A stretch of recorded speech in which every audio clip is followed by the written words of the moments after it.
All right, well, it's another icky sort of day. It's been on and off raining all day, and it's above freezing obviously, but it's that bone chilling kind of cold. So I'm gonna use this day to tidy up the barn because I really could use the cleanup here. But I also want to talk to you guys about adopting a Mustang because this is the season to be adopting, and I'll tell you why in a second.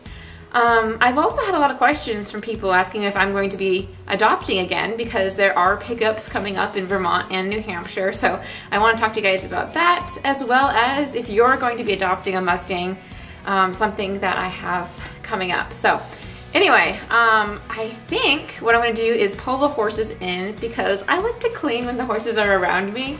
Maybe that's a little bit selfish, but they're standing outside just staring at me anyway. So I'm gonna pull them in, give them a snack, and let them eat while I just tidy up, and then I'll turn them out, and then I'll save like the sweeping for last so I don't get the dust in their airways. But anyway, I'm gonna bring them inside.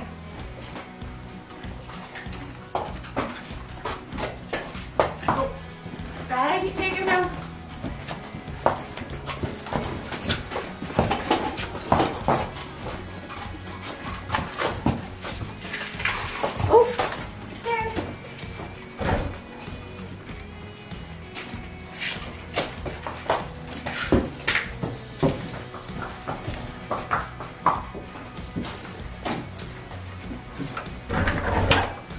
Forgot to close the gate. There's a gate right here, and Jager got distracted by the tripod. So I'll close this up.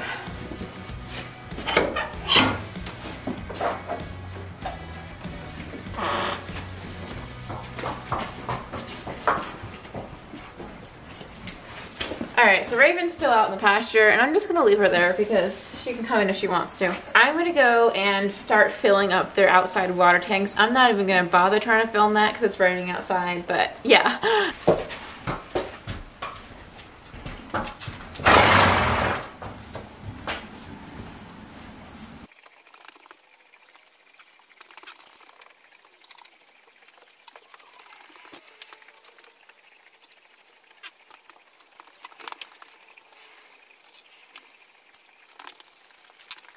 All right, so I just finished scrubbing. Now the tanks are filling, and I'm going to, start cleaning here. Well, I think I'm fooling myself. There's no way I'm getting a video of me cleaning while talking about things because I'm gonna be all over the place. Hi. And it's just gonna be too hard. So I'm gonna go and finish the waters and then I'm just going to talk to you guys. All right, that was really cool. So I walk out there and the first tank is about to be filled, or full, and literally as I'm like 1.5 feet away, the hose, it filled up so much the hose kind of did the little jump thing out of it. And I'm like, wow, perfect timing. So I just switched it over. But anyway, so I'll start talking while we have that break. Actually, let me see about this lighting. I have this super high-tech light here. This is like just some light, like a work light. I'm hanging it upside down with these chains and these 2 hooks, but I think if I put it here, hopefully this won't be too bright. Ooh, check it out. That might be, whatever, tangled in the cord. All right, so 'tis the season to adopt a Mustang. And here's why I'm saying that. So moving into 2024, there are a lot of adoption opportunities coming up. So the BLM just posted some of their adoption events, and they are doing New Hampshire, which I'm excited about. And then the U.S. Forest Service, which is the other entity that manages the wild horse population, they are also doing an adoption event. So actually theirs is tomorrow. So they do an adoption selection. You fill a selection form and you submit them by 8 a.m. I think tomorrow morning Pacific time, and then they pick the adopters. So you have a list of your top favorites. So it's a little different than the BLM. the BLM has another online corral internet adoption coming up pretty soon as well. So those events, the adoptions are happening virtually online. Pickup for those adoptions, you know, they happen a little bit later. So if you're adopting through the U.S. Forest Service, you have to do an adoption application through them. So if you haven't done that, you're probably going to miss out on tomorrow, but there will still be horses that are available for adoption. And let me tell you, so Merlin is a Devil's Garden Mustang. He was through the U.S. Forest Service. Raven is a BLM Mustang, so through the BLM. Jaeger was also through the U.S. Forest Service.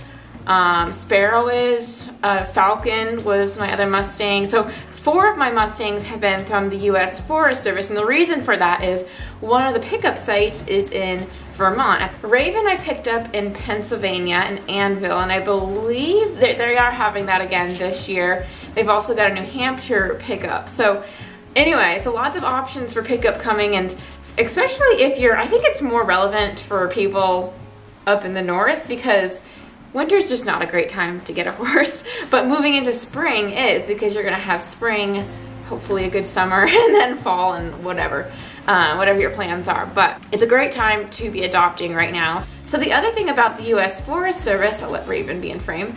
Hey, Ravy. Oops, I'm putting a shadow on you there. So the other thing about the U.S. Forest Service is they often attach a note to the horses. So they might label it as, for example, Jaeger was labeled as a biter. Merlin did not have a note, so there was nothing abnormal or different to say about him. Falcon had the note of stubborn. Sparrow had the note of calm. And so how they worked out, so Jaeger, I could totally see him being a potential biter.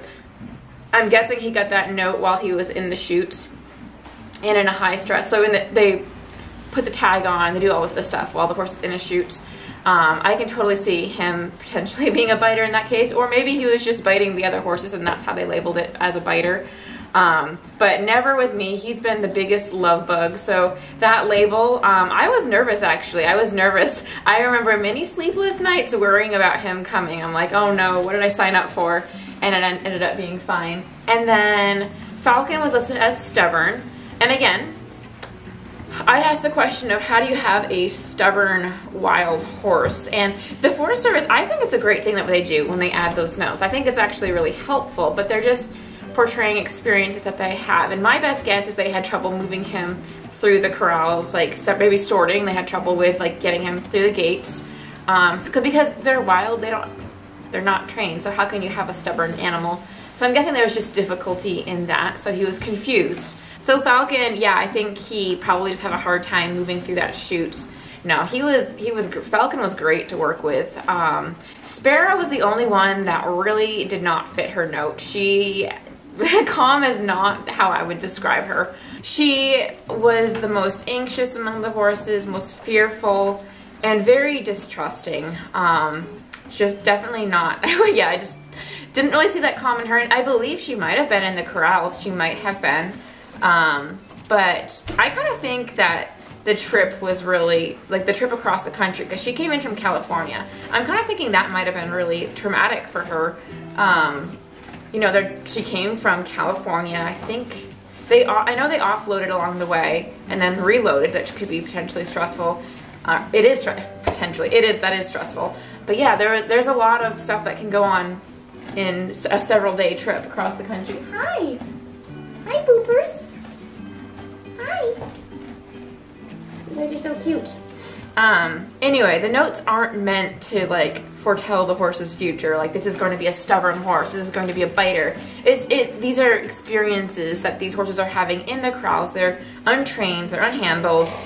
They're stressed. So seeing those things, you know, they're just kind of a, hey, we saw this, but it doesn't necessarily mean that this is how the horse is going to be for the rest of his life and while in training. But I will say though, it will vary off of how your gentling practices are. So the type of method that you use, all those things can play a big role in what you end up seeing when you bring a horse home. That being said, one of the things that I am working on is I'm really wanting to start developing guess more community. So I'm wanting to do a webinar, workshop, I don't know how you want to call it, probably like a webinar, on adopting a Mustang, your first Mustang in 2024. So there's, like I said, there's a lot of adoption opportunities coming up, and there's a lot to know. There really is, and I've spent hours and hours learning all about this, going to adoption events, adopting my own, and I just want to use this as an opportunity just to help guide you if you're considering adopting your first Mustang. So there's a bunch of topics I want to go over. I actually planned this webinar for November 15th,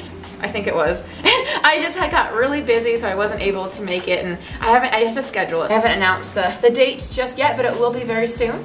Oh my gosh, my water is on.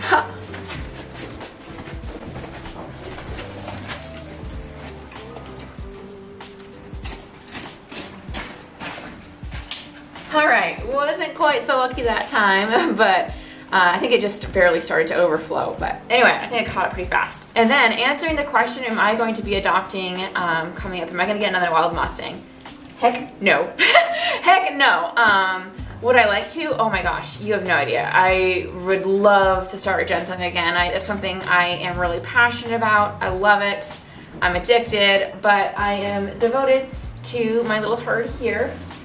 I don't operate like a normal trainer would, so I'm I don't know what I am. These guys, yeah, they're safe with me, and I'm protective of them, and yeah, so until I downsize the herd, I cannot be getting another Mustang unless it's like, I would consider, I'm open to a client Mustang perhaps, or a sponsored Mustang. But anyway, no, I have got to focus on the herd I currently have.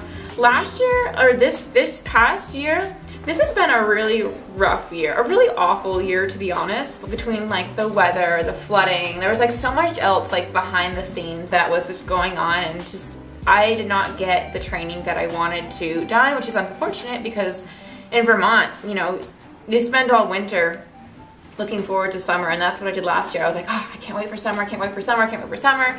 I'm envisioning doing all this training, getting all this work done. You know, I actually, last year I wanted to get another Mustang, and just, you know, life happened. So here I am with this herd, hoping that next year is better. But that's where I'm at right now. So I am not adopting, although you know how hard it is, because I'm probably going to be at that New Hampshire event, because it is pretty close. You know, it's going to be so hard for me. So hard for me to go and not get one, but I simply cannot do that to myself. So that's where that's at, and yeah, that's what we're going to call a video. I am actually going to clean, so... Merlin! Don't do that to your girlfriend. Boop. I guess that's all. Sorry for a really lazy video, but that's all, folks. See you next time. Bye!